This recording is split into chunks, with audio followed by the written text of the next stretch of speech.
So it's 2023 and maybe you're an aspiring day trader, or maybe you day traded in the past but failed and decided to try again. Or maybe you're an experienced day trader just wanting to learn some new things. The good news is that right now is the best time to get into the stock market. After all, we're likely at the bottom of the bear market, or at least close to it, and we'll be entering a new bull cycle sometime in the next year or so. If you're just starting out with day trading, I highly recommend trading just one stock for the first 6 months. Pick a volatile stock such as Tesla or Airbnb, or a company that you know and enjoy and have fun with it. Do not pick something boring like General Motors or Pfizer. And follow that specific company and stock on a daily basis. Study its intraday movement on a 10, 15, and 30-minute chart. Learn its price action and how that specific stock reacts to different events such as news announcements or earning reports. And only then start trading with tiny amounts of money. And as you become comfortable, increase those limits. It is important to remember there's no secret formula to day trading. Otherwise, everyone would be wealthy.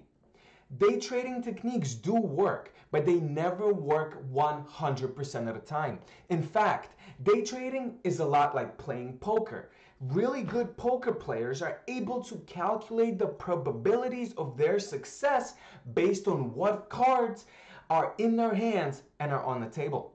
So most times their probabilities of winning may be somewhere just above 50%, let's say 53%.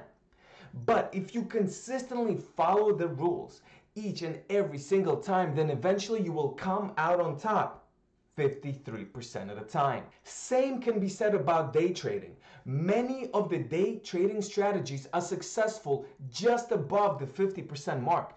But if you follow the rules religiously without any deviation for any reason whatsoever, then you will make money.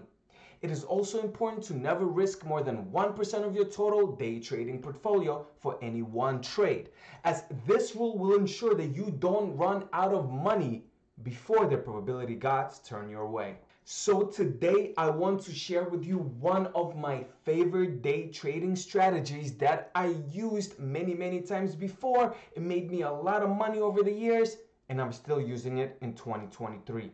The strategy is called Fade the News. I will go into specifics about this day trading setup, including entry points, exit points, and stop losses, and will show you an example of how I used it in the past. Let's get started. Let's use Tesla for this example. On May 17th of 2020, which is a Sunday, there was a news announcement that Tesla told its employees that Fremont factory has approval to restart work that week. So this is obviously a post-COVID lockdown press announcement. The following morning on a Monday, there was another article on Business Insider that Tesla was allowed to restart full production in the main California production factory. Both of these articles are very bullish for the stock. The key here is that if you were closely following the stock, you would be aware of this news before the market opens on a Monday. So now, let's take a look at the chart of Tesla from Monday, May 18th of 2020. Please note that this is a 30-minute chart, which is how I like to day trade.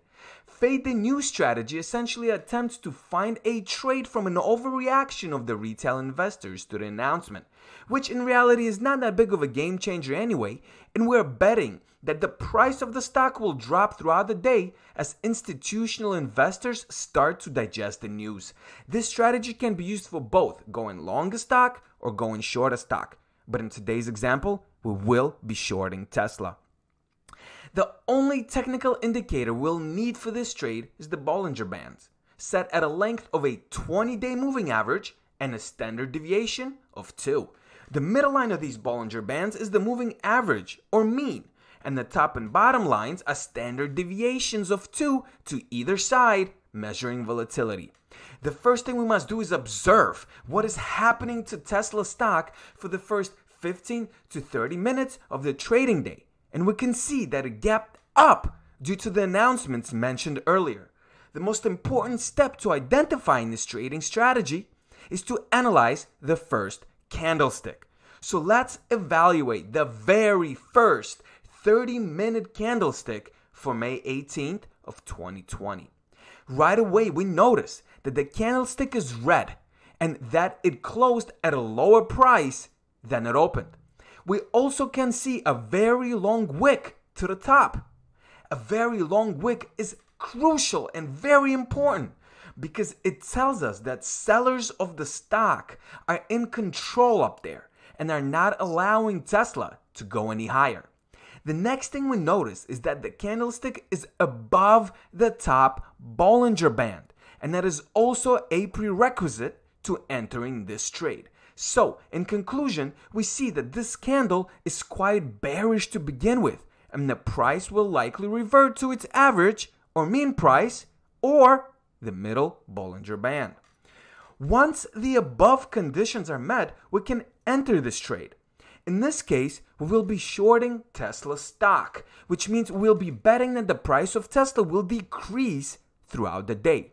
The entry point is the price at which the first candlestick closed. So you must quickly set up a limit order there. The stop loss would be 1 penny above the top of the wick. No exceptions. If the price of Tesla recovers to that point, the top of the wick, at any time during the trade, it would indicate that the sellers are starting to lose strength and the stock will likely push higher. And of course, remember what I said earlier about following the rules precisely each and every single time.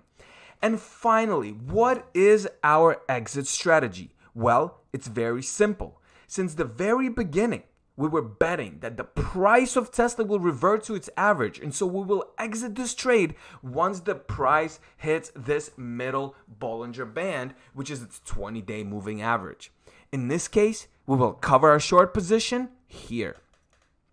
So, just to summarize, fade the news day trading strategy of 2023 using Bollinger Bands. First, how to identify the trade. 1. Gap up because of the news must be present. 2. Observe the first candlestick. 3. First candlestick must have a long wick and must close lower than it opened. In other words, it has to be red. 4. The first candlestick must be above the top Bollinger Band. Next, how do we enter the trade? 1. The above conditions must be met, no exceptions. 2. Only risk 1% of your portfolio. 3. Set a buy limit order at a close price of the first candlestick. And 4. Set up a stop loss 1 penny above the wick of the first candlestick. And finally, how do we exit the trade? Well, 1. Exit the trade entirely once the price reaches the middle Bollinger Band. And 2. Get a glass of wine and celebrate a successful trade. Now, for those of you guys that want more details about how my trade turned out that day, here are the exact numbers and how I sized this thing. The numbers that I use are pre-split prices of Tesla stock. So the prices that you see in front of you on the screen to the right, where it says 50, 53, are completely different from the numbers that I use, which are around the 800 area, which is what they were in 2020. So let's get into it. I have a $100,000 day trading portfolio. I will risk 1%, which is $1,000 per trade. The close of the first candlestick was $825.98. The high of the wick, which is our stop loss, was $834.56. To calculate how many shares I should buy to risk no more than $1,000, I had to do some math. I subtracted my entry point from my stop loss, which is 834.56 minus 825.98, which gives us $8.58, which is essentially how much you're willing to risk per share on a trade. Then I took my risk of $1,000, my maximum risk that I'm willing to lose without getting upset, and divided by $8.58, which gave me around 116 shares to buy in order not to risk more than $1,000. Then my exit point was right at the middle Bollinger Band at around $804. If we look at the second candlestick of the day, we can see that my buy limit order did get filled as the high of the second candlestick was above $826. I was able to exit my position at around $804. If we do some math yet again, I know math hurts, but with trading, you have to do it. Entry point minus exit point, which is 825.98 minus 804, we will get around $22 profit per share, which we then multiply by the number of shares we shorted or we risked to give us a daily profit of $2,562. Not bad for a day of work. Now, if you're trading a portfolio that's less in value, then you can change your numbers accordingly. There's nothing wrong with trading with just $100 or, $1,000 portfolio. The most crucial thing to this is to follow the rules each and every single time. And finally, for more advanced traders out there, if you want to turn this into a swing trade, you can trade in between the top and middle Bollinger Bands for as long as you like. You would go short every time the price goes above the top band, and you would go long every time the price would go below the middle, or if you're a real risk taker, the bottom Bollinger Bands. This is a little more risky, but it would turn out very well in this case, as you could see with these arrows drawn here. Hope you learned something from this video, and please let me know in the comment section below if this strategy has worked for you and which stock have you traded with it. Also, don't forget to check out my Fundrise real estate investment videos where I concentrate on long-term real estate investment.